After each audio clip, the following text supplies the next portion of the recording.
Hello everyone, my name is Rajat Dhiman और मैं हूं आपका केमिस्ट्री मेंटर। आप मेरे साथ में आज के सेशन के अंदर सीखने वाले हो थर्मोडायनेमिक्स के बारे में और थर्मोडायनेमिक्स के संसार क्या होता है, कौन कौन से ऐसे कॉन्सेप्ट हैं थर्मोडायनेमिक्स के अंदर जो बेहद इंपॉर्टेंट है। तो चलिए उसको शुरू करते हैं। आप हेडिंग डाल लीजिए थर्मोडायनेमिक्स और इसके संसार के अंदर चलते हैं, एंट्री लेते हैं। उसी के साथ साथ आपको ये टॉपिक बेहद इंपॉर्टेंट है हर एक पॉइंट ऑफ व्यू से। आप जेईई का एग्जाम देंगे वहां पर भी, जेम का एग्जाम देंगे वहां पर भी, नेट गेट तक एग्जाम देंगे वहां पर भी। और बिल्कुल इसके लिए कोई अलग से कॉन्सेप्ट आपको ज्यादा पता होने की कोई जरूरत नहीं है। नॉर्मल आपको यूनिट कन्वर्जन वगैरह भी आते होंगे तो आप वहां से भी इस कॉन्सेप्ट को अच्छे तरीके से क्लियर कर सकते हो, समझ सकते हो। पहली बात तो है ये। दूसरी बात ये है कि इसको पढ़ने के लिए आपको बहुत सारे अलग कॉन्सेप्ट नहीं पढ़ने हैं, बिल्कुल बेसिक चैप्टर है और इसको मैं बिल्कुल नॉर्मल से लेके बहुत अच्छे लेवल तक आपको लेके जाऊंगा, समझाऊंगा इसके अंदर। तो सबसे पहले हम थर्मोडायनेमिक्स को ही बाय फॉरगेट कर लेते हैं और उसके अंदर देखते हैं कि थर्मोडायनेमिक्स होता क्या है एक्चुअली, कहते किसको है थर्मोडायनेमिक्स। तो चलिए इसको शुरू करते हैं, इसके बारे में जानिए, सीखना शुरू करते हैं। देखिए, अगर थर्मोडायनेमिक्स को मैं बोलूं बाय फॉरगेट अगर कर देता हूं, उसको दो पार्ट्स में डिवाइड कर देता हूं, तो किस तरह से वो टूटेगा। ये वाला थर्मोडायनेमिक्स अगर मुझे तोड़ना होगा तो वहां पर दो टर्मिनोलॉजी के फॉर्म में टूटेगा। पहला है थर्मो और दूसरा है डायनामिक्स। मतलब कहने का क्या हुआ कि अगर आपको थर्मोडायनेमिक्स की स्टडी करनी है तो कुछ थर्मो और डायनामिक्स से लेना देना होगा और जो पहली टर्म है वो है थर्मो। तो मतलब अगर आपसे कोई पूछे, नॉर्मल अगर आपसे कोई पूछे कि थर्मो मतलब क्या होता होगा, आपको उससे टेम्परेचर से कुछ रिलेटेड चीजें दिमाग में आती होगी या फिर हीट से रिलेटेड कुछ चीजें दिमाग में आती होगी। तो इन्हीं सब चीजों को, ये थर्मल एनर्जी से रिलेटिंग बातें चीजें आती है। अगर मैं से आपसे पूछता हूं कि थर्मोडायनेमिक्स में थर्मो का मतलब होता क्या होगा, नॉर्मली क्या होता होगा, तो आप सोचोगे हीट से रिगार्डिंग होता होगा कुछ, है ना, या फिर टेम्परेचर से रिगार्डिंग कुछ होता होगा। ओवरऑल आप जो भी बात करते हो वो अप्रोक्सीमेटली घूम फिर के एनर्जी के बारे में बात करती है।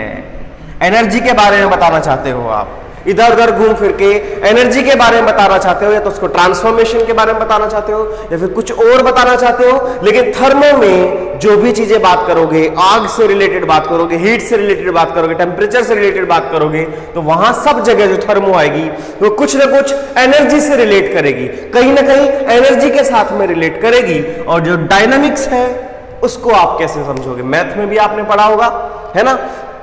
दो चीजें होती हैं, एक तो होता है स्टैटिक, मतलब एक ही जगह पे रुका हुआ, हिल ही नहीं रहा, समझ ही नहीं रहा है, कुछ भी नहीं हिल रहा है, बिल्कुल एक जगह पे इकट्ठा हुआ है। दूसरा है डायनामिक्स। डायनामिक्स का मतलब होता है इन मोशन, एक यहाँ पे थोड़ी देर बाद, यहाँ पे थोड़ी देर बाद, वहां पे मोशन में है, वो घूम रहा है, एक जगह स्टेबल नहीं है, घूमता फिर रहा है, कहीं कहीं चल रहा है। तो जो इस तरह की चीजें होंगी उनको हम पढ़ते हैं डायनामिक्स के अंदर और उसको हम बोलते हैं, डायनामिक्स को एक तरह से अगर बोलना होगा कि वो स्टैटिक नहीं है, नॉट स्टैटिक, वो स्टैटिक नहीं है तो है क्या, तो वो है इन मोशन, गतिमान अवस्था में है वो, या फिर इंग्लिश में बोला जाए तो मूवमेंट कर रही है कुछ भी, कोई भी चीज अगर मूवमेंट कर रही है तो उसको हम कंसीडर करते हैं डायनामिक्स के अंदर। क्लियर है क्या इतनी बातें? ओके। तो थर्मोडायनेमिक्स का मतलब क्या होता होगा? थर्मोडायनेमिक्स का जो मतलब है वो हमेशा एनर्जी जब जब भी मोशन में रहेगी, चलती रहेगी, घूमती फिरती रहेगी, तो जो उस ब्रांच की स्टडी करते हैं, जो एनर्जी के मोशन की स्टडी करते हैं, केमिस्ट्री की किस ब्रांच में करते हैं, उसका नाम है थर्मोडायनेमिक्स। तो थर्मोडायनेमिक्स का मतलब क्या है ओवरऑल कि एनर्जी जब जब मोशन में होगी, एनर्जी जब जब चल रही होगी, तो वहां पर हम स्टडी करते हैं। तो जिस ब्रांच के अंदर स्टडी करते हैं उसको हम बोलते हैं थर्मोडायनेमिक्स। क्लियर है क्या ये बात? अब इसके अंदर दो टर्म्स आते हैं कि एनर्जी और मोशन, ठीक है। अब इसको भी देख लेते हैं कि ये कैसे होता होगा, ये चीज कैसे हम इसको बताते होंगे। तो सबसे पहले इन दोनों को कवर करने से पहले मैं आपको बताना चाहूंगा एनर्जी के बारे में कि एनर्जी क्या होती है, एनर्जी कहते किसको है, एनर्जी का मतलब क्या होता है। अगर आप नॉर्मली इसको लाइफ रिलेटेड एग्जांपल से सीखोगे, तो अगर लाइफ रिलेटेड अपनी लाइफ से रिलेटेड एग्जांपल से सीखोगे तो एनर्जी किसको कहते हैं, चलिए इसके बारे में जानते हैं। एनर्जी होती क्या है, अगर मैं बात करूं, अगर आप मुझे कहोगे कि आपकी पढ़ाने की एनर्जी अच्छी है, पढ़ाने की एनर्जी ज्यादा है, तो इसका मतलब क्या हुआ, इसका मतलब क्या हुआ कि मैं बहुत देर तक पढ़ा सकता हूं। या फिर अगर मैं छोटे बच्चे की बात करूं, बिल्कुल छोटा सा बच्चा, कभी वो इधर घूम रहा है, फिर वो उधर चला गया, फिर उधर चला, पूरे घर में वो घूमता फिर रहा है, इसका मतलब क्या हुआ, भागता फिर रहा है, उसकी एनर्जी ज्यादा है। तो मतलब इस चीज को आप कहते किस तरह से हो, एनर्जी का मतलब क्या है, एनर्जी को डिफाइन करना होगा शॉर्ट टर्म में, नॉर्मल एग्जांपल से बताना है, ज्यादा लैंग्वेज केमिस्ट्री की यूज नहीं करनी, बहुत टफ वर्ड्स यूज नहीं करनी, बिल्कुल सिंपल सिंपल सी बातों में अगर मुझे एनर्जी को डिफाइन करना होगा, एनर्जी होती क्या है, तो मैं कैसे बोलूंगा, एनर्जी को कैसे बताऊंगा। तो एनर्जी, किसी की एनर्जी ज्यादा है तो उसका मतलब वो ज्यादा देर तक काम कर सकता है, तो कैपेसिटी टू डू या अकम्प्लिश वर्क, किसी भी काम को करने के लिए जितनी कैपेसिटी उसकी होती है उसको हम बोलते हैं एनर्जी। बिल्कुल सीधी सीधी नॉर्मल सी लैंग्वेज में इस तरह से आपको सारा चीज समझ आ जाएगी कि कैपेसिटी किसी भी काम को करने की जो होती है उसको हम बोलते हैं एनर्जी। किस वे में बोलेंगे, कौन कौन से ऐसे टर्म्स होंगे जिसके बेस पे हम एनर्जी को डिफाइन करेंगे। अगर एनर्जी एक जगह पे रुकी हुई है और या फिर एनर्जी मोशन में है, तो वहां पर आप उसको कैसे डिफरेंशिएट करोगे, कैसे बताओगे अलग अलग, उसके बारे में चले सीखते हैं। तो सबसे पहले अगर कैपेसिटी टू डू वर्क, इसके बारे में मुझे बताना होगा स्टैटिक फॉर्म में, इन स्टैटिक फॉर्म। अब यहां पर क्या है, एनर्जी जो है वो एक जगह पे रुकी हुई है, और दूसरे फॉर्म में अगर मैं बात करूं इन मोशन, और हम अगर मोशन या फिर डायनामिक्स के बारे में बात करूंगा, तो डायनामिक्स में आप ये बोल सकते हो कि एनर्जी जो है घूम रही है, एक जगह पे रुकी नहीं हुई है, कभी इधर है तो उधर, उसके बाद में इधर उसका ट्रांसफर हो जाता है। तो ये सब चीजें हम इसके अंदर पढ़ते हैं। स्टैटिक मतलब एनर्जी एक ही स्टेट पे। अब इस चीज को लाइव एग्जांपल से समझो। अगर मैं आपको बोलूं कि 9 बजे मेरी एनर्जी इतनी थी, या फिर 10 किलो जूल या 20 किलो जूल या 2000 किलो जूल, कितने भी आप मानो, उतनी जूल मेरी एनर्जी थी कितने टाइम पे, उस टाइम पे। कोई भी आप 9 बजे बोलो, 10 बजे बोलो, कितने बजे बोलो, ठीक है।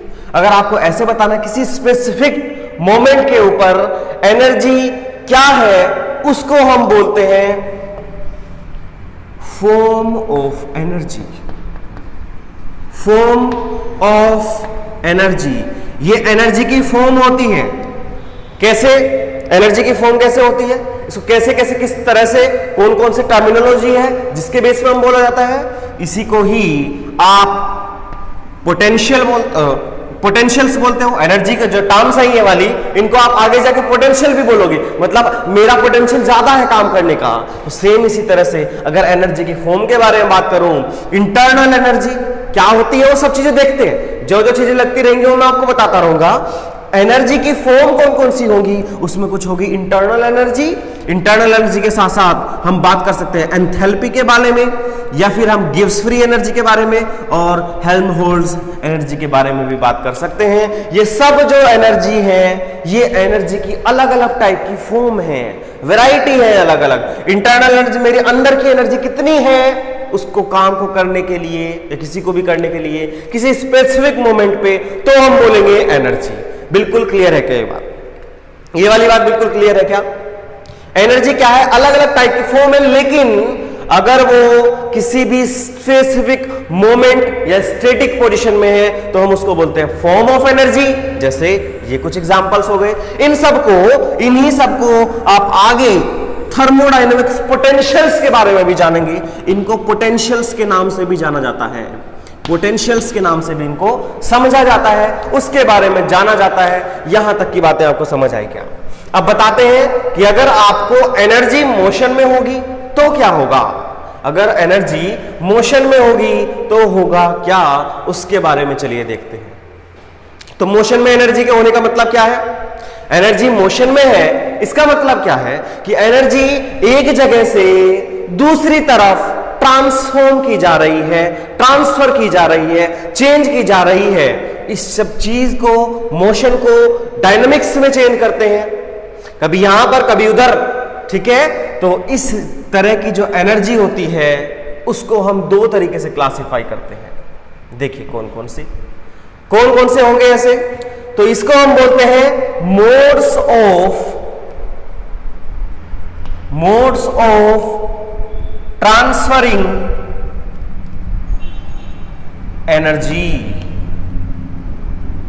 एनर्जी को ट्रांसफर करने के लिए, एक जगह से दूसरी जगह पे काम करने के लिए जो भी कुछ करना पड़े उसको बोला जाएगा modes of transferring of energy. कैसे, चलिए उसके बारे में देखते हैं। उसके दो मेथड्स होते हैं, दो तरीके से करके कर सकते हैं उसको। कौन कौन से? पहला है हीट और दूसरा है वर्क। ये दो ही चीजें होती हैं, या तो आप हीट के थ्रू एनर्जी को ट्रांसफर कर दो या फिर वर्क के थ्रू एनर्जी को ट्रांसफर कर दो। तो दो ही मोड होंगे, या तो आप हीट के थ्रू, इसको आप बोलते हैं क्यू के डिनोशन से इसको डोनेट किया जाता है, और डब्ल्यू वर्क के लिए यूज किया जाता है। तो आपको ये दोनों चीज समझ आ गई होंगी। हीट क्या है, कैसे है, क्या होगा, वो सब आगे समझेंगे।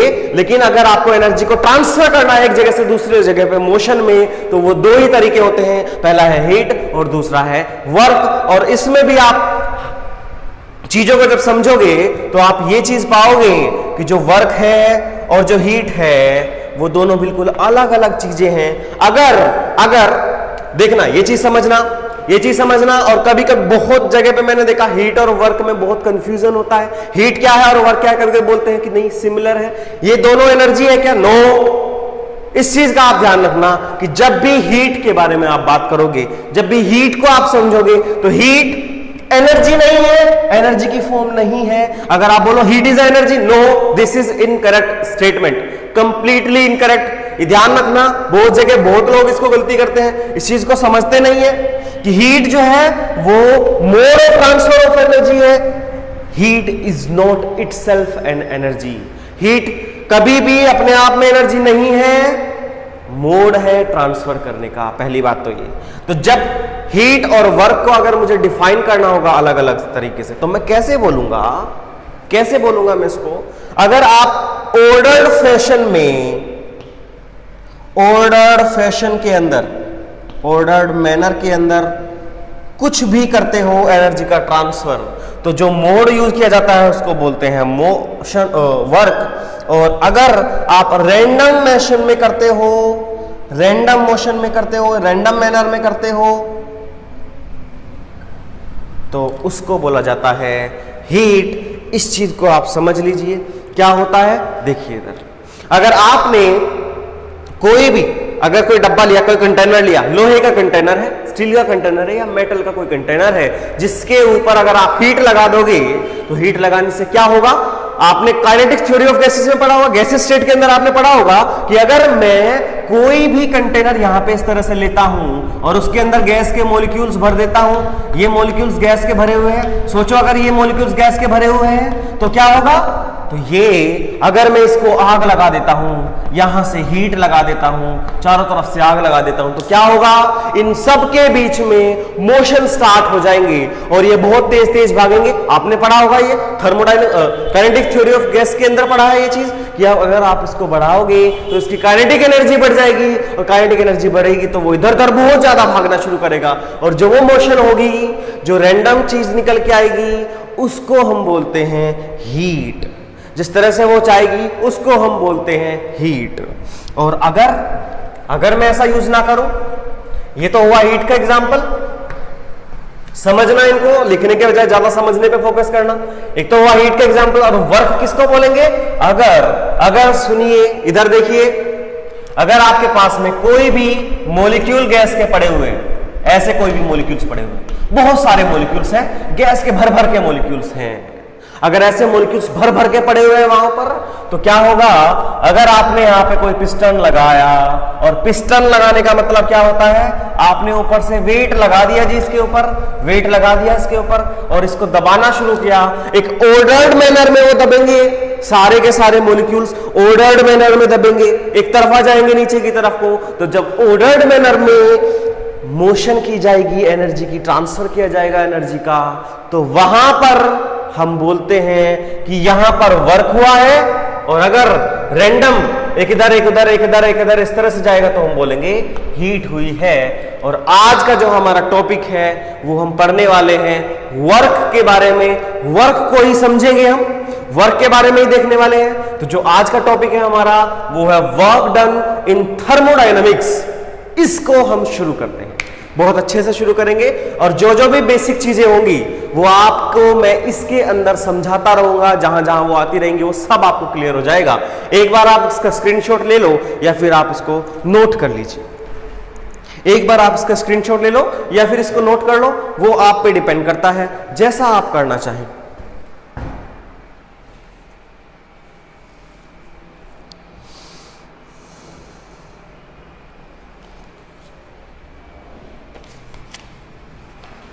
अब देखो कि एनर्जी की आपको जरूरत क्यों पड़ी, कहां पर हमें इस थर्मोडायनेमिक्स की जरूरत पड़ती है एनर्जी के कंसर्न में। अगर मुझे बात करनी होगी तो मैं उसको कैसे एक्सप्लेन करूंगा, चलिए इसको देखते हैं। ये आपने नोट कर लिया होगा, इसके आगे की चीजों के बारे में देखते हैं। इधर देखिएगा जनाब, इधर देखिएगा कैसे होंगी ये सब चीजें, इधर देखिए, बिल्कुल इधर देखो। अगर मुझे कोई काम करना है, जैसे क्या, जैसे क्या, अगर मुझे पढ़ाना है या आपको पढ़ना है या आपको बाइक चलानी है या फिर आपको खाना खाना है, कैसे भी करना है, आपका मन करता है नहीं इंडिया को कोई काम करना है, तो इंडिया को क्या काम करना हो सकता है, चाइना अभी दुखी कर रहा है, बार बार परेशान कर रहा है, तो मे भी हम न्यूक्लियर केमिस्ट्री का यूज करें या फिर केमिस्ट्री का हम यूज करें। वहां पर कैसे यूज कर सकते हैं वो भी कुछ स्टडी थर्मोडायनेमिक्स के अंदर आती है। कैसे, इधर देखिएगा, बिल्कुल इधर देखो।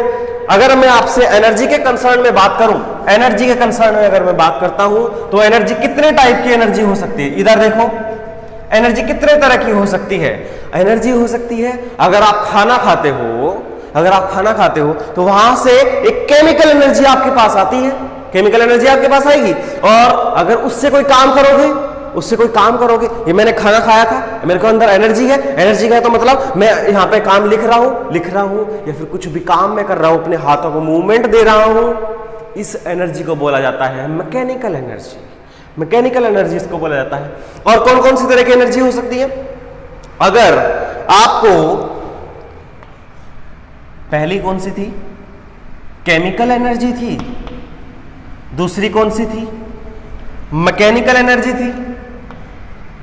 इस तरह से बहुत सारी, अरे बहुत ज्यादा मैकेनिकल एनर्जी, ये तो कुछ ही फॉर्म हुई, और भी बहुत सारी फॉर्म्स होती हैं एनर्जी की, अलग अलग टाइप्स की एनर्जी की फॉर्म होती हैं। अगर आपका मन करे नहीं मुझे चाइना के ऊपर अटैक करना है तो कौन सी चीजों का यूज कर सकते हो, न्यूक्लियर एनर्जी का यूज कर सकते हो, न्यूक्लियर एनर्जी का यूज किया जा सकता है। इसके बारे में आप समझिए, इतना चीज समझ आई क्या।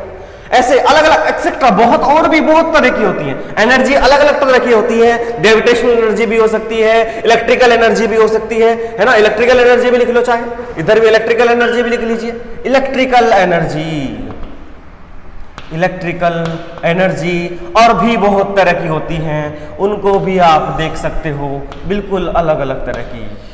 अगर थर्मोडायनेमिक्स की जरूरत क्यों पड़ी इसको समझ लीजिए बस, उसके बाद में आगे की चीजों को देखेंगे, वर्क डन के बारे में समझेंगे। और अगर आपको केमिकल एनर्जी, आपने खाना खाया तो उससे आपने काम कर दिया, ठीक है, लेकिन अगर आपको खाना खाने के बाद में यहां से कहीं और जाना है, कहीं दूर जाना है, तो आपको बाइक लेनी पड़ेगी, बाइक चलानी पड़ेगी। जब बाइक चलाओगे तो उसके अंदर पेट्रोल डालोगे, जब पेट्रोल डालोगे वो एक केमिकल है, और केमिकल के बर्निंग की वजह से पेट्रोल जब जलेगा, तो जब जलेगा और वहां से उसमें मैकेनिकल एनर्जी में चेंज आएगा। तो जब मैकेनिकल एनर्जी वो चलेगा तो उस मैकेनिक्स होगी, और उसके अंदर हम ये सब चीजें पढ़ेंगे कि अगर केमिकल एनर्जी पेट्रोल को आपने डाला और बाइक चली, तो इसके अंदर जो आपने काम करा, जो एनर्जी का ट्रांसफर हुआ, उस एनर्जी के ट्रांसफर को आप यहां पर समझोगे मेरे साथ में थर्मोडायनेमिक्स के अंदर। या फिर अगर थर्मोडायनेमिक्स मतलब क्या होता है कि इस एनर्जी को आप इसमें कन्वर्ट कर दो, इसको इसमें ट्रांसफर कर दो, इस वाली एनर्जी को इसमें ट्रांसफर कर दो, या फिर मैं बात करूं कि मैकेनिकल एनर्जी को न्यूक्लियर एनर्जी में चेंज कर दिया जाए, या फिर इलेक्ट्रिकल एनर्जी को यूज करते हुए न्यूक्लियर एनर्जी में चेंज कर दिया जाए। तो जब कभी भी एनर्जी का ट्रांसफर किया जाएगा, इस तरह से बदलाव किया जाएगा, ट्रांसफर इन एनर्जी, ठीक है, तो वो दो तरीके से किया जाएगा, हीट एंड वर्क। पहली बात तो ये है, और इनको समझाने के लिए ही थर्मोडायनेमिक्स का जन्म हुआ है। इनको समझाने के लिए ही थर्मोडायनेमिक्स इसने जन्म लिया, और यहां पर जो इनके ट्रांसफर को, इंटर कन्वर्जन, ट्रांसफॉर्मेशन को बताता है, वो जो ब्रांच है उसको हम बोलते हैं थर्मोडायनेमिक्स। क्लियर है क्या? आज हम जो चीज डिस्कस करने वाले, जो हमारा टॉपिक है, वो है work done under thermodynamics conditions. उसको पढ़ेंगे। एक बार आप जल्दी से जल्दी इसको नोट कर लो, ठीक है? जल्दी आप नोट कर लीजिए। जल्दी आपने नोट कर लिया होगा या स्क्रीनशॉट ले सकते हैं, कोई दिक्कत नहीं है, ठीक है? ओके, अगली चीज को देखते हैं, और यही हमारा आज का टॉपिक स्टार्ट हो जाएगा। तो अगर मैं टॉपिक आज का स्टार्ट करता हूं, that is work done in thermodynamics, और अगर मैं इसमें वर्क को डिफाइन करूंगा, तो अभी आपने ये चीज सीख ली है कि वर्क होता क्या है। होता ये है कि अगर एनर्जी को इधर से उधर मुझे ट्रांसफर करना है, तो जो मैं मोड यूज करूंगा उसको बोलते हैं वर्क। मोड जो यूज करूंगा उसको मैं बोलता हूं वर्क। और वर्क कैसे होगा? एक ऑर्डर्ड मैनर में होगा, हमेशा वर्क ऑर्डर्ड मैनर में होगा। और इसको आप ध्यान रखना, समझ के रखना। तो इसको क्या बोल सकते हो? वर्क को कैसे डिफाइन कर सकते हो? It is the mode of transfer of energy in कैसे? Ordered manner. एक ऑर्डर मैनर में अगर आप एनर्जी को ट्रांसफर करोगे इधर उधर, तो हम उसको बोलते हैं वर्क। इतनी चीज समझ आ गई? ओके, अब देखिए, इसके बाद में अगर मैं कोई भी ट्रांसफॉर्मेशन करता हूं एक जगह से दूसरी तरफ, या फिर मैं एग्जांपल के साथ में आपको बताता हूं, एग्जांपल के साथ में सीखिए। अगर मेरे पास में एक सिलेंडर है, ये मेरे पास कोई सिलेंडर है, सिलेंडर कैसे होगा? इधर देखिएगा जरा, इधर देखिए, ये मेरे पास कोई सिलेंडर है। तो इसमें क्या करा मैंने? इसमें मैंने एक पिस्टन लगा दिया। पिस्टन का मतलब होता है वेट लगा दिया आपने इसके ऊपर, और इसको आप दबाना शुरू करोगे, तो आप इसमें दो तरह की टर्मिनोलॉजी को यूज कर सकते हो प्रेशर के टर्म में। कैसे? इधर देखो, अगर मैं बात करूं, इसके अंदर गैस भी भरी हुई है।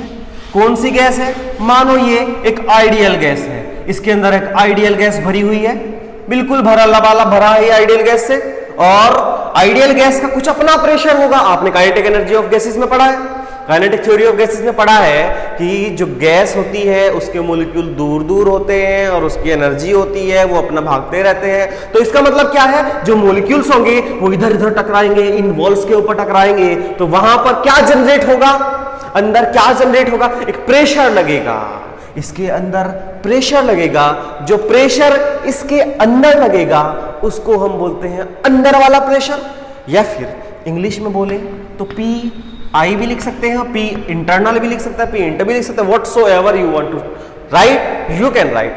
ठीक है, ये वाली चीज समझ आ गई। तो इसका मतलब क्या है कि गैस के मॉलिक्यूल्स इसको जब बाहर की तरफ धकेलेंगे, तो वो जो प्रेशर इस पे लगाएंगे उसको बोला जाता है पी इंटरनल, या फिर मैं बोलूं इसी को ही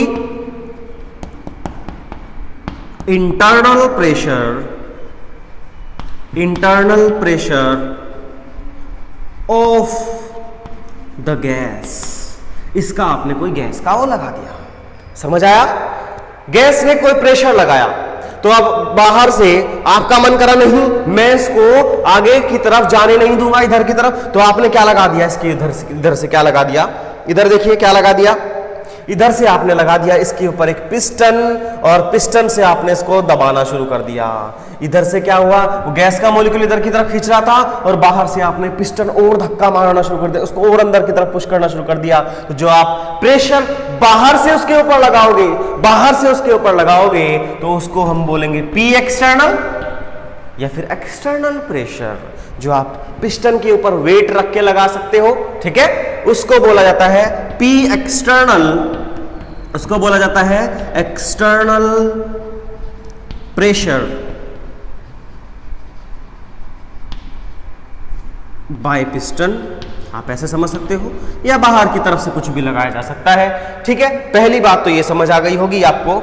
अब देखो, अब इसके बाद में देखो, यहां पे कुछ टर्मिनोलॉजी टर्म्स के बारे में सीखना बहुत जरूरी है। कौन कौन सी वो टर्म्स है, इधर देखिएगा जनाब, इधर देखिए।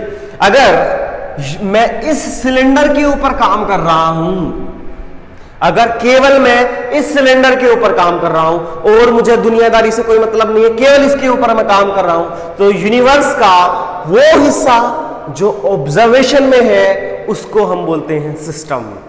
सिस्टम कैसे बोलेंगे, इधर देखिए एक वर्ड आया है, एक टर्म आई है सिस्टम, और उसके साथ साथ इसके बाहर जितनी भी दुनिया है उसको बोलते हैं हम सराउंडिंग, उसको बोलते हैं हम सराउंडिंग। और जो तीसरी चीज है इसके अंदर ही, वो होती है बाउंड्री। और बाउंड्री का मतलब ये होता है, बाउंड्री का मतलब ये होता है कि सिस्टम और सराउंडिंग को जो चीज रियल हो या फिर अलग हो, सेपरेट कर दे, अलग अलग कर दे, तो उसको हम बोलते हैं बाउंड्री। ये वाली चीज आपको तीनों चीजें समझ आई क्या?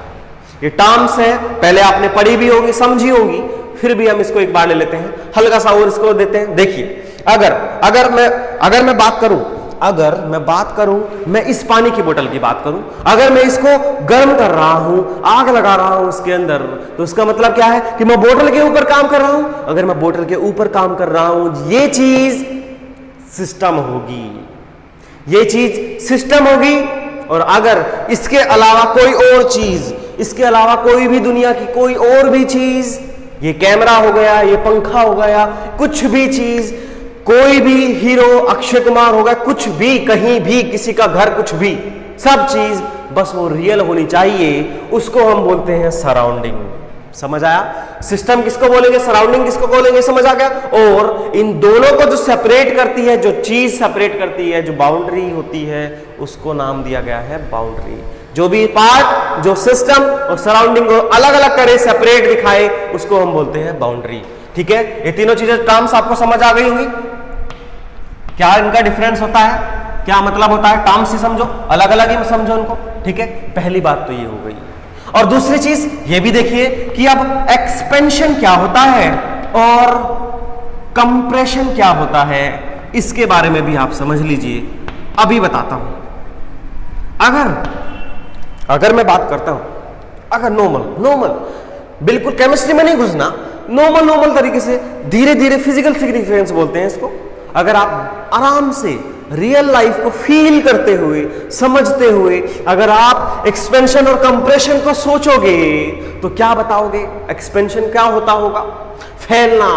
एक्सपेंशन का मतलब फैलना, दूर दूर चले जाना, कहीं कहीं चले जाना, इसको बोलते हैं एक्सपेंशन। और कंप्रेशन मतलब दबा देना, उसके ऊपर कोई प्रेशर से उसको नीचे की तरफ प्रेस करना, या फिर उसको कंप्राइज करना, बिल्कुल दबा देना, उसको बोलते हैं कंप्रेशन। ये आपको नॉर्मल पता है, ये थोड़ी थोड़ी बातें आपको पता है। अगर मैं बात करूं कि अगर इसके अंदर जो प्रेशर है, जो इसके अंदर प्रेशर है, वो आगे की ये कम हो जाए और ये ज्यादा हो जाए, तो उसका मतलब क्या होगा? ये जो पिस्टन यहां पर दिखाई दे रहा है, वो थोड़ा और अंदर की तरफ आ जाएगा, तो ये गैस दब जाएगी, इसको बोलते हैं कंप्रेशन। तो इसको आप बोल सकते हो, अगर आपके पास में पिस्टन यहां पर है, पहला पिस्टन आपने यहां पर लगाया, ये आपने पिस्टन लगाया, ठीक है, और इसके बाद में आपने इसको अंदर की तरफ धक्का मारा अंदर की तरफ पुश करा, तो मतलब क्या हुआ, P एक्सटर्नल आपने बढ़ा दिया, जो बाहर वाला पुश है वो आपने ज्यादा बढ़ाया, तो गैस जो है कंप्रेस हो जाएगी। और ये जो फिनोमिना है जहां पर P एक्सटर्नल ज्यादा होगा और P इंटरनल कम होगा, मतलब गैस अंदर की तरफ दबेगी। अगर गैस जो है वो अंदर की तरफ दबेगी तो जो फिनोमिना उसके अंदर होगी उसको बोलते हैं कंप्रेशन। इसका मतलब क्या हुआ, इसकी कंडीशन क्या हुई कि जो P इंटरनल है वो कम हो गया जी, P एक्सटर्नल बहुत ज्यादा हो गया, उसको बोलते हैं हम कंप्रेशन। और अगर मैं एक्सपेंशन की बात करूं तो मतलब क्या है, इसको पूरी छूट दे दो घूमने की, ये जो है इस पिस्टन को कितना ही धक्का मारे बाहर की तरफ फेंके, तो इसका मतलब ये जो गैस है वो एक्सपेंड हो जाएगी। मतलब क्या हुआ, अगर इसको मैंने धक्का मारा तो ये अंदर चला गया, पिस्टन कहां होगा अगली कंडीशन में, यहां पर होगा, इस तरह से बना हुआ होगा। और एक्सपेंशन का केस इधर देखो, एक्सपेंशन का केस अगर मुझे बताना है तो उसको मैं कैसे बताऊंगा, अगर मेरा पिस्टन यहां पे था, पहले ऐसे था और अंदर गैस भरी हुई थी, P इंटरनल उस पर लगा हुआ था, बाहर P एक्सटर्नल लगा हुआ था, तो क्या होगा, यहां पर इतना वॉल्यूम है, वॉल्यूम और बढ़ जाएगा, कुछ यहां तक बातें आ जाएंगी, इस तरह की चीजें कुछ बन के आएगी। और जो यहां से वॉल्यूम आगे की तरफ बढ़ गया, जो अलग हो गया, उसको हम क्या बोलते हैं, एक्सपेंशन बोलते हैं। तो इसका मतलब क्या हुआ, इसके लिए कंडीशन क्या होगी, इसके लिए कंडीशन ये होगी कि जो P इंटरनल है उसकी वैल्यू ज्यादा हो जाए, P एक्सटर्नल से भी ज्यादा हो जाए, तो मतलब ये गैस एक्सपेंड हो जाएगी और ये गैस कंप्रेस हो जाएगी। तो आप ये बताओ मुझे कि एक्सपेंशन और कंप्रेशन आप समझ सकते हैं क्या, क्या होता है, इतनी चीज समझनी है बस। ये आपको क्लियर समझ आया है क्या, बिल्कुल नॉर्मल सी बात है, बहुत आराम से बताया। एक्सपेंशन का नॉर्मल मतलब क्या होता है उससे भी आप समझ सकते हो, और कंप्रेशन का मतलब क्या होता है, फिर ये टर्मिनोलॉजी के बारे में बात करते हैं बस ये थोड़ी टर्मिनोलॉजी के बारे में बात करते हैं। जैसे हम केमिस्ट्री पढ़ रहे, साइंस पढ़ रहे, सिमिलर वे में आप P प्रेशर और इंटरनल प्रेशर, इनके बारे में सीखना शुरू करते हो। ये दोनों टर्म्स आपको समझ आई क्या, ये दोनों टर्म्स आपको समझ आई क्या, देख लीजिए, बिल्कुल इसको देख लीजिए। इसके बाद में हम आगे चीजें डिस्कस करेंगे, रिवर्सिबल एंड इरिवर्सिबल।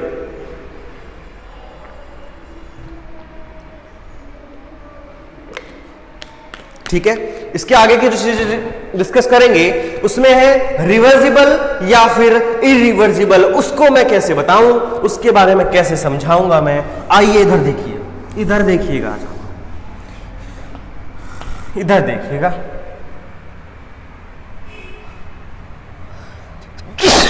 सॉरी, अगर रिवर्सिबल के बारे में बताना होगा, रिवर्सिबल प्रोसेस या फिर इरिवर्सिबल प्रोसेस, तो उसको मैं कैसे बताऊंगा। इधर देखिए जनाब, बिल्कुल बिल्कुल धीरे से इधर देखिएगा।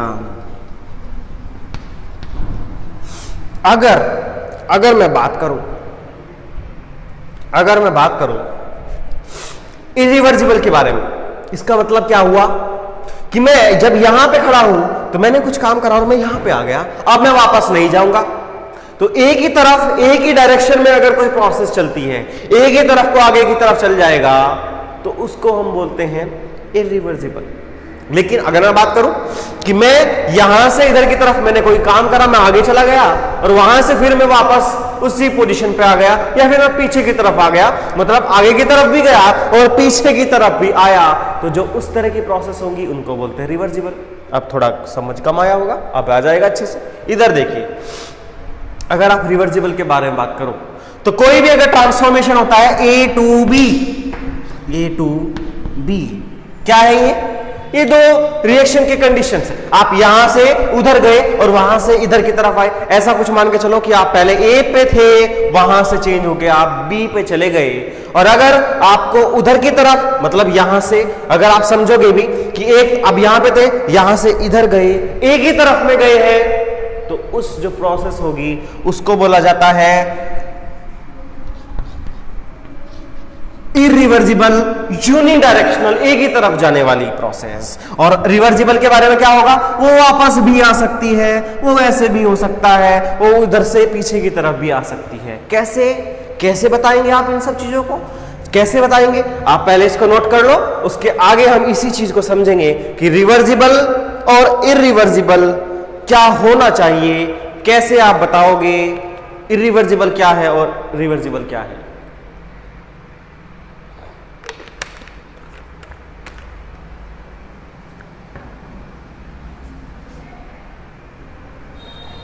समझ आया? इतनी चीज समझ आ गई, बहुत अच्छी बात है। अब हम देखते, देखो थोड़े टर्म्स है, system, surrounding, boundary, expansion, compression. अगर ये आपने समझ लिया तो वर्क डन सारा समझ आएगा, वर्क डन सारा समझ आएगा आपको। अगर आपने इन चीजों को समझ लिया, छोटी छोटी टर्मिनोलॉजी को समझ लिया, तो आप वर्क डन को बहुत अच्छे तरीके से समझ सकते हो, कोई प्रॉब्लम नहीं है। इधर देखिए, सबसे पहले हम इरिवर्सिबल और रिवर्सिबल को देख लेते हैं। Suppose a physical transformation, suppose a physical transformation done from, किधर से, ए टू बी। ए यहां कोई पोजीशन मानो आप, और यहां से वो आगे की तरफ चला गया, ऐसे हुआ है। तो देखो इधर देखिए, अगर वो ए से था और वहां से वो बी पे गया, तो इसका मतलब क्या हुआ? अगर आपने ए पॉइंट से साइकिल चलाने शुरू करी, तो इसका मतलब क्या हुआ? आपका ड्राइविंग फोर्स आपको आगे लेके चला गया। तो जो चीज आपको आगे की तरफ लेके जाती है उसको हम बोलते हैं ड्राइविंग फोर्स। क्या बोलते हैं उसको? Driving force. और दूसरी चीज क्या है? उसको हम फिजिक्स के अंदर बोलते हैं फ्रिक्शन, है ना? फ्रिक्शन जो पीछे खींचे आपको, जो पीछे आप अगर लाइफ में आगे बढ़ना चाहते हो, तो कुछ ऐसे दोस्त होते हैं जो आपको मोटिवेट करते हैं उसको आगे की तरफ जाने के लिए। तो वो जो मोटिवेट करने वाले फोर्सेस हैं उनको बोलते हैं हम ड्राइविंग फोर्स। और कुछ ऐसे होते हैं जो आपसे चिढ़ खाते हैं, आपको परेशान करने की कोशिश करते हैं, मतलब वो आपको आगे बढ़ने से अपोज करते हैं, रोकते हैं। तो उस तरह के जो लोग होंगे, जो चीज होगी जो आपको लगेगी, जो फोर्स होगा, उसको बोला जाता है अपोजिंग फोर्स। इसके बेस पे ही हम बात करेंगे रिवर्सिबल और इरिवर्सिबल के बारे में। इधर देखिएगा, अगर मैं पहला केस लेता हूं, अगर driving force and opposing force, इनके बीच में जो डिफरेंस है, इनके बीच का जो डिफरेंस है इज क्वाइट स्मॉल, बहुत थोड़ा है, बहुत हल्का सा। तो इसका मतलब क्या है कि अपोजिंग फोर्स या ड्राइविंग फोर्स एक तरफ को भागेगा, वो बिल्कुल आगे की तरफ चला जाएगा, तो या फिर मैं नेग्लिजिबल भी बोल सकता हूं। तो उसके क्या मतलब कि अगर मेरे बीच के बीच में फोर्स का जो बैलेंस है वो या तो एक तरफ से जाएगा, या तो लगा ही नहीं पा रहा है, और अगर इसने आगे की तरफ लगाया तो इसने पीछे की तरफ भी लगाया। तो अगर दोनों तरफ लगेगा तो रिवर्सिबल, और अगर एक ही तरफ लगेगा तो उसको बोलेंगे हम इरिवर्सिबल। एक ही तरफ से लग सक रहा है ये, है ना? इरिवर्सिबल प्रोसेस,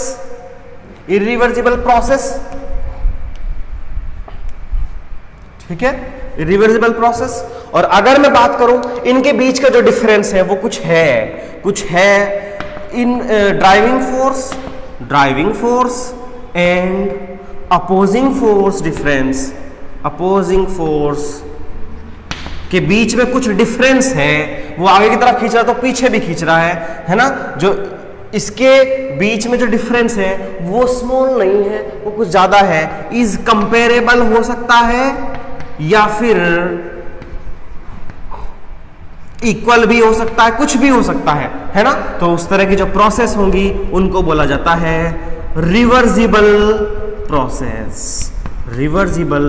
प्रोसेस बोला जाता है उनको। ये चीज आप समझ लीजिए, दोनों चीजें समझ लीजिए। ड्राइविंग फोर्स, अगर अपोजिंग फोर्स के बीच में डिफरेंस कम है तो आगे की तरफ को चली जाएगी रिएक्शन। अगर यूनिडायरेक्शनल हो जाएगी तो उसको बोलते हैं हम इरिवर्सिबल। और अगर बाय डायरेक्शनल होगी, अगर यूनिडायरेक्शनल होगी तो इरिवर्सिबल होता है, एक ही तरफ जाने वाली। और अगर बाई डायरेक्शनल होगी, ये इनके बीच में डिफरेंसेस भी हैं, ठीक है, डिफरेंसेस भी हैं, ठीक है। एक तो यही है, दूसरा ये है यूनिडायरेक्शनल हो सकता है और ये बाई डायरेक्शनल हो सकता है। ये आप बिल्कुल चीज समझ लीजिए, बिल्कुल समझ लीजिए, ठीक है। तीसरी चीज एक और देखो, अगर आपको एक तरफ से दूसरी तरफ जाए तो क्या आप वहां पर इंटीग्रेशन कर सकते हो? नहीं। रिवर्सिबल का मतलब आप पहले थोड़ा गए, फिर थोड़ा गए, फिर थोड़ा गए, फिर थोड़ा गए, कुछ इस तरह से हो रहा होगा। और अगर इसके बारे में बात करूं तो आप इसको याद रख लेना, इंटीग्रेशन जब भी हम इसके अंदर करेंगे नॉट पॉसिबल, नहीं लगेगा इंटीग्रेशन। याद रखना इसको, इंपॉर्टेंट बात है ये। और इधर देखिए, इसकी तरफ देखिए, यहां पर integration possible, integration is possible, integration जो है वो पॉसिबल होगा, लगा सकते हैं आप करते हुए। जब आप इसको डराइव करो या कुछ भी करोगे उसके अंदर। समझ आया क्या? समझ आया क्या? अब देखो इधर की तरफ, कभी कभी जब रिवर्सिबल के बारे में बात करेंगे तो अगर मैं आगे की तरफ पुश कर रहा हूं, आगे की तरफ प्रेशर लगा रहा हूं, तो पीछे की तरफ भी प्रेशर लगा रहा है। तो इस केस में अगर बिल्कुल आइडियल सिचुएशन में सोचेंगे तो यहां पर एक और डिफरेंस आ जाता है कि जो P इंटरनल है वो P एक्सटर्नल के इक्वल होगा, और यहां पर ये चीज नहीं होगी। जो P इंटरनल है वो जरूरी नहीं P एक्सटर्नल के बराबर हो, ये अलग ही पॉइंट आ जाता है। ये क्या क्या मैंने बताया इसके अंदर, ये क्या क्या मैंने बताए, रिवर्सिबल एंड इरिवर्सिबल, उसके बारे में मैंने बताया है। अगर आपको समझना है तो आप इससे समझ जाओगे, और उसके डिफरेंसेस के बारे में भी बताया है। तो मतलब इस टॉपिक का आप हेडिंग डाल लीजिए, रिवर्सिबल वर्सेस लगा दो, चाहे इरिवर्सिबल प्रोसेसेस, दोनों प्रोसेसेस क्या होती हैं उसके बारे में आपको समझ आ गया होगा। 4-5 डिफरेंसेस हैं। पहला तो यही है, दूसरा यूनिडायरेक्शनल, तीसरा ये, और चौथा ये है। और कुछ पॉइंट्स और भी होते हैं जो मैं आपको आगे सिखाता रहूंगा, समझाता रहूंगा। इतनी पहले सब चीजें आप नोट कर लीजिए, उसके बाद में आगे बढ़ते हैं। ठीक है, इतना आप नोट कर लीजिए। इसके बाद में हम देखते हैं साइन कन्वेंशन के बारे में। साइन कन्वेंशन के बारे में देखने हैं, साइन कन्वेंशन के बारे में सीखेंगे।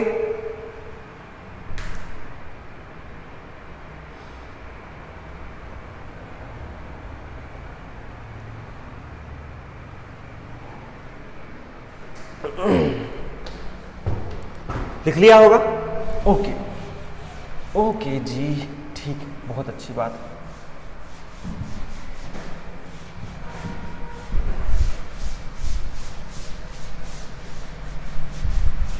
साइन कन्वेंशन के बारे में देखते हैं। वर्क के अंदर अगर हमें साइन बताना होगा तो साइन किस तरह से होगा, इधर से देखिएगा जनाब। अगर इधर से देखेंगे तो आपको सब चीज समझ आएंगी। इधर देखिएगा,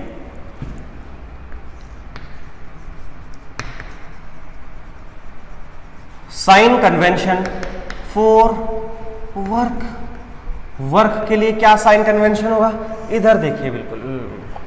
साइन कन्वेंशन का मतलब क्या है, पॉजिटिव या नेगेटिव ऐसे लेके चलना है। तो अगर मैं आपसे बात करता हूं कैसी, अगर मैंने आपके पास में 2 केसेस बताए थे, एक तो है एक्सपेंशन वाला केस और दूसरा है कंप्रेशन वाला केस,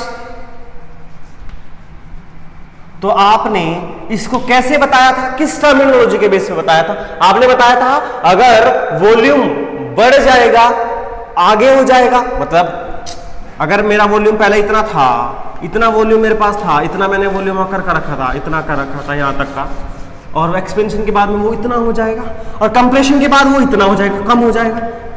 यही तो चीज सीखी थी। ठीक है, तो ये दोनों चीजें वॉल्यूम पे डिपेंड कर रही हैं, वॉल्यूम के बारे में बता रही हैं। तो उसको देखिए, उसको देखिए कैसे आप बताओगे वॉल्यूम के बारे में। तो यहां का मतलब क्या हुआ कि जो dV है और V2 माइनस V1, मतलब अगर वॉल्यूम पहला ये है और अब बाद में क्या होगा, V2 हो गया, या फिर इसके कैसे बोलूं, पहला V1 ये ही था और बाद में V2 ये हो गया। अगर ऐसा आया तो क्या होगा, अगर V2 माइनस V1 अगर ऐसे में बात करूं तो एक्सपेंशन के केस में पॉजिटिव होगा, ज्यादा होगा। और अगर इस कंप्रेशन के बारे में बात करूं तो dV या फिर V2 माइनस V1 की वैल्यू निगेटिव होगी जी वैल्यू इसकी। ठीक है, अच्छा दूसरी एक और बात देखो, दूसरी एक और बात देखिए, अगर मैं वर्क को डिफाइन करूं तो वर्क को आप कैसे डिफाइन करते हो? वर्क को अगर आपको डिफाइन करना है तो कैसे बताते हो, वो आप कर चुके हैं डेफिनेशन। अब आइए फॉर्मूला के बारे में बात करते हैं। तो फिजिक्स के अंदर भी आपने सीखा होगा और यहां पर नॉर्मल भी आप सीख सकते हो कि अगर आपके पास में वर्क को डिफाइन करना है तो वर्क को कैसे बोलते हैं? Work is equal to force into distance, ऐसे लिखते हो। Work is equal to force into distance, इसके बारे में बताते हो। तो W इज इक्वल टू क्या आ जाएगा? F इंटू R, इस तरह से समझाते हो, है ना? ये नॉर्मल सी बात हो गई। और अगर मुझे प्रेशर को बताना होगा तो प्रेशर क्या होता है? प्रेशर क्या होता है? ये फॉर्मूले आपको पता है। Pressure is equal to force upon area. मतलब क्या हुआ? किसी भी एरिया के ऊपर लगने वाला फोर्स उसको प्रेशर बोलते हैं। तो मतलब क्या हुआ? P is equal to F divide by A, ऐसे।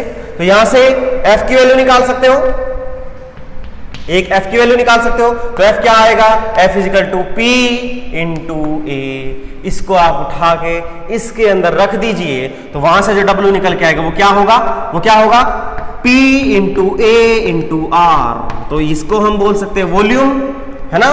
तो W is equal to P into V, इस तरह से होगा। और अगर मैं इसको छोटे स्मॉल पार्टिकल, स्मॉल इसके लिए लेके चलूं, छोटे से पार्ट के लिए लेके चलूंगा, छोटे से कंप्रेशन और उसके पार्ट के लिए लेके चलूंगा तो क्या आएगा? इधर देखो, इधर देखो क्या आएगा। ये अगर आपने को P एक्सटर्नल लगाया तो यहां पे आएगा dV। आप हमेशा इसको ऐसे ही समझना कि जो dW होता है या W होता है वो P एक्सटर्नल इंटू dV होता है, या P dV होता है, P dV होता है। ये समझ रहे? समझ गए? ओके। तो अब यहां पे लगा W is equal to minus P external. और जब आप केमिस्ट्री के अंदर बात करते हो तो इसको आप माइनस में ले लेते हो, W को आप माइनस में लेते हो। और फिजिक्स के अंदर जब बात करते हो तो वहां पर आप जब कभी भी W को याद करोगे तो वहां पे पॉजिटिव आएगा। ये चीज आप समझ लीजिए। और अगर मैं इस यहां पर W को डिफाइन करूं तो मेरे पास जो फॉर्मूला आएगा वो आपने देखा ऐसे आना चाहिए था, लेकिन इन केमिस्ट्री के अंदर क्या होता है? केमिस्ट्री के अंदर जो W होता है वो माइनस P एक्सटर्नल dV होता है, या फिर dW बना सकता हूं मैं, या W भी रखा होगा। तो W is equal to minus P ext, और इसको क्या बोलोगे? V2 माइनस V1, कुछ इस तरह से। समझ आया क्या? P2 माइनस इस तरह से हो जाएगा। अब इधर आइए, तो इसका मतलब क्या हुआ? P एक्सटर्नल इंटू dV, और dV की वैल्यू है पॉजिटिव, तो निगेटिव इधर आ गया इंटू पॉजिटिव, तो वैल्यू क्या आएगी? निगेटिव। मतलब एक्सपेंशन अगर होगा तो वहां पर निगेटिव W आएगा, और W is equal to minus P external, और यहां पे क्या आएगा? dV is equal to negative, और यहां भी निगेटिव, तो इसका मतलब पॉजिटिव इसकी वैल्यू आएगी। कंप्रेशन होगा तो पॉजिटिव होगा, और एक्सपेंशन होगा तो निगेटिव होगा। आप ऐसे ही समझ सकते हो। और इसको दूसरे टर्म्स में अगर मुझे बताना होगा, सिस्टम के ऊपर अगर काम करा जाएगा तो क्या होगा, और सिस्टम अगर काम करेगा तो क्या होगा, उसको आप इससे भी समझ सकते हो। अगर मैं एक्सपेंशन के केस में बात करूं, एक्सपेंशन का मतलब सिस्टम को काम करना पड़ रहा है, मतलब समझो जो गैसेज है उनको कुछ काम करना पड़ रहा है, फैल रही है वो, अगर वो कुछ कर रही है तो वहां पर work done by the system negative होगा। केमिस्ट्री की टर्मिनोलॉजी समझो, केमिस्ट्री के टर्म्स में लिख लो, work done by the system अगर मुझे बताना है तो होगा वो निगेटिव। और अगर work done on the system की बात करूं, ऑन द सिस्टम की बात करूं, उसके ऊपर अगर लगाया जाएगा तो उसकी वैल्यू हमेशा केमिस्ट्री में पॉजिटिव होगी। इसको आप समझ लीजिए, बिल्कुल अपने जहन में उतार लो इसको, ठीक है, इसको अपने जहन में उतार लीजिए।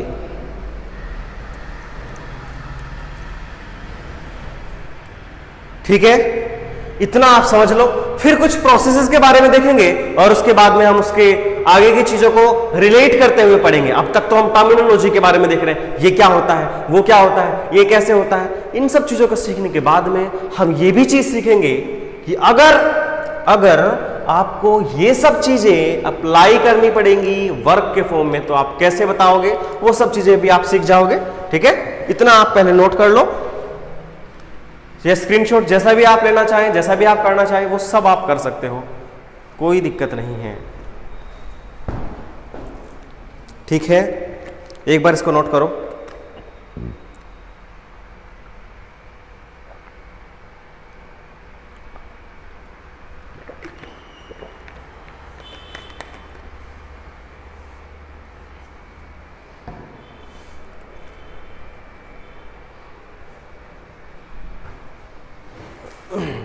ठीक है, ये हो गया। अब देखिए आगे,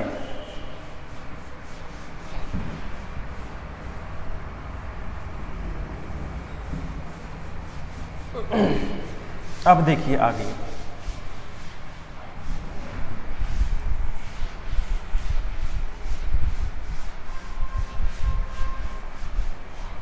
इधर देखिएगा। अगर आपको प्रोसेस के बारे में बताना होगा, प्रोसेस कैसे, इधर देखिए प्रोसेस कैसे, प्रोसेस को अगर आपको क्लासिफाई करना होगा, इसका क्लासिफिकेशन देना होगा तो आप कैसे बताएंगे। इधर देखिए, क्लासिफिकेशन ऑफ प्रोसेस। अगर किसी भी सिस्टम के अंदर आप कोई भी काम कर रहे हो और वहां पर टेम्परेचर आपने कांस्टेंट रख दिया, बिल्कुल टेम्परेचर, उसी टेम्परेचर पे कोई भी रिएक्शन हो रही है और उसको आप चेंज नहीं करोगे, अगर इस टेम्परेचर को चेंज नहीं करोगे तो उस प्रोसेस को बोला जाता है आइसोथर्मल प्रोसेस। ठीक है, इनको भी पढ़ना जरूरी है क्योंकि बार बार इसमें यूज होंगी। वो आइसोथर्मल प्रोसेस बोला जाता है।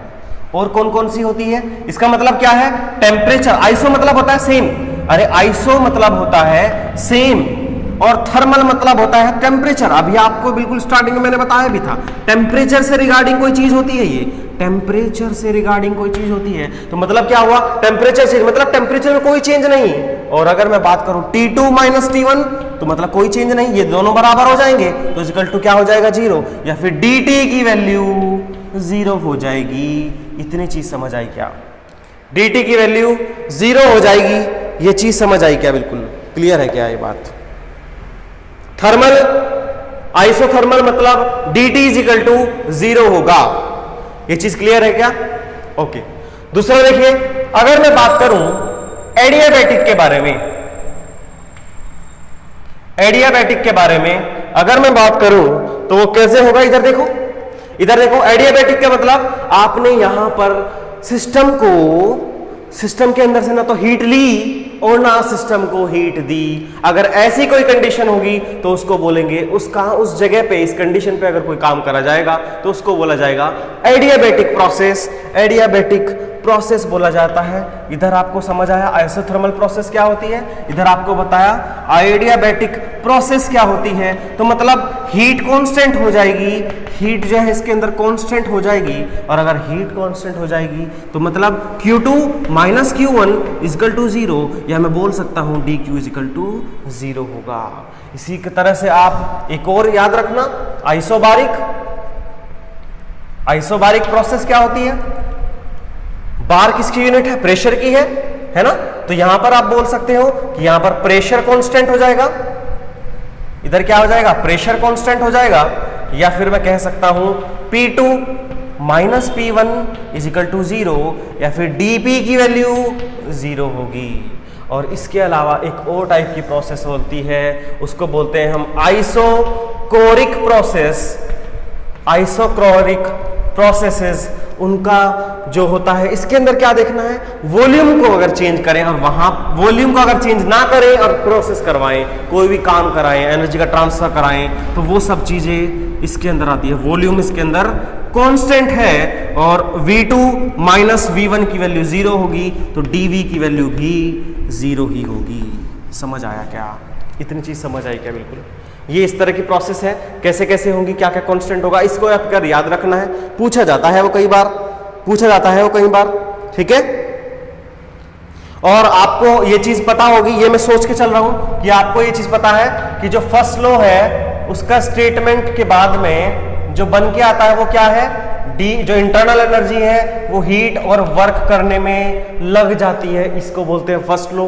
मैं सोच के चल रहा हूं, आपको ये आता है, ठीक है। और ये चीज समझता हूं कि हीट कैपेसिटी से आपने ये भी चीज समझी होगी कि अगर du मुझे बताना होगा तो क्या होगा, n cv dt, और अगर dh या फिर एंथैल्पी में चेंज बताना होगा तो n cp dt होगा। ये सब चीजें मैं सोच के चल रहा हूं कि आपको आता है, इतना समझ आपको आता है, ठीक है क्या, इतना समझ आपको आता है,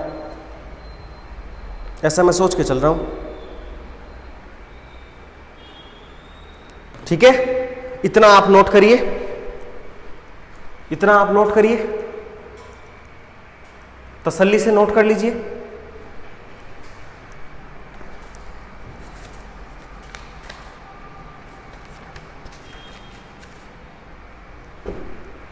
हो गया होगा, ठीक है। तो अब देखो आगे अगर हमें बताना होगा कौन कौन सी चीजें बतानी है, अब मैंने आपको इसमें अभी एक चीज बताई, रिवर्सिबल एंड इरिवर्सिबल, तो आप आइसोथर्मल के अंदर भी पढ़ोगे रिवर्सिबल एंड इरिवर्सिबल, ठीक है। अब देखिए प्रोसेस जो भी हुई, अब उनको अगर आपको पढ़ना है तो आप कौन कौन से टर्म्स को यूज करोगे, कौन कौन सी चीजें को देखोगे। इधर देखिए प्रोसेस के अंदर, वर्क के अंदर जो आप काम करने वाले हो वो कौन से होंगे, इधर देखिएगा,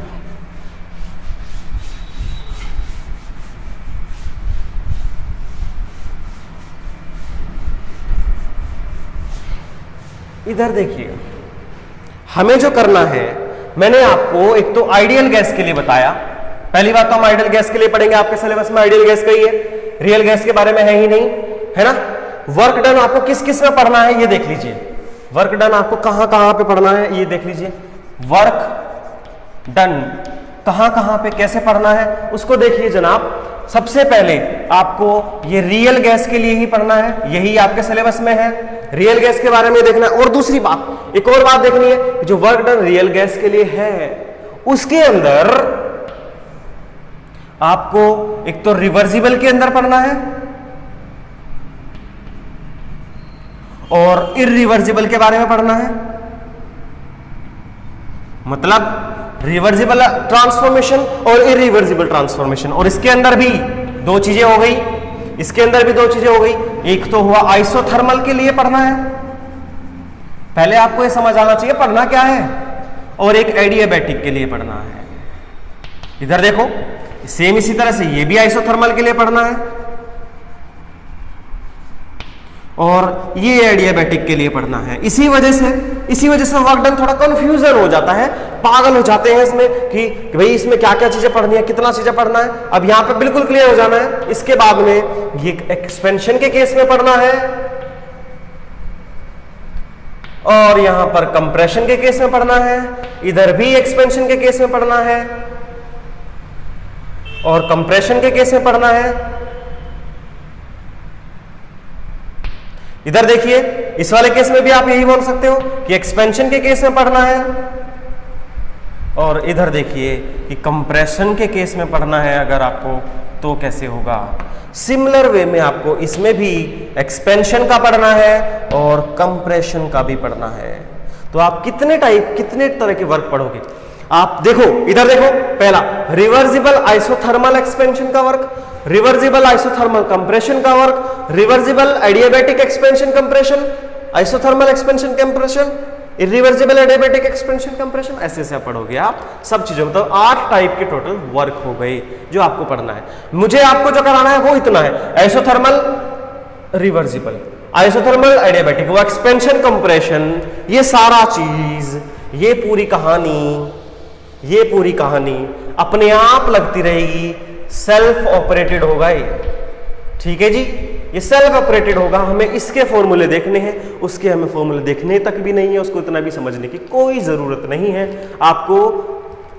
सॉरी आइडियल गैस के लिए पढ़ना है, रियल गैस आपके कोर्स में नहीं है, आइडियल गैस चेंज कर लेना, इसको चेंज करना, आइडियल गैस के लिए पढ़ना है ये सारा आपके जो सिलेबस में, और रियल गैस के लिए भी होता है वो आपके सिलेबस में इतना नहीं है, ठीक है। इतनी चीज समझ आ गई क्या? तो आप इतना नोट कर लो, समझ लो, और उसके बाद में स्क्रीनशॉट लेना चाहो तो स्क्रीनशॉट भी ले सकते हो। ठीक है, स्क्रीनशॉट लेना चाहो तो स्क्रीनशॉट भी ले सकते हो उसका। ठीक है, यहां तक की स्टोरी आप पहले समझ लीजिए, सारी कहानी को दिमाग में छाप लीजिए, और ये सब चीज अगले लेक्चर में हम यहां से शुरू करेंगे, बिल्कुल यहां से शुरू करेंगे। यहां तक की पूरी स्टोरी आपको बिल्कुल क्रिस्टल क्लियर हो जानी चाहिए। क्लियर है क्या इतनी चीजें? तो आज का सेशन अभी यहीं फिनिश करते हैं। नेक्स्ट लेक्चर में इसके आगे की चीजों के बारे में डिस्कशन करेंगे।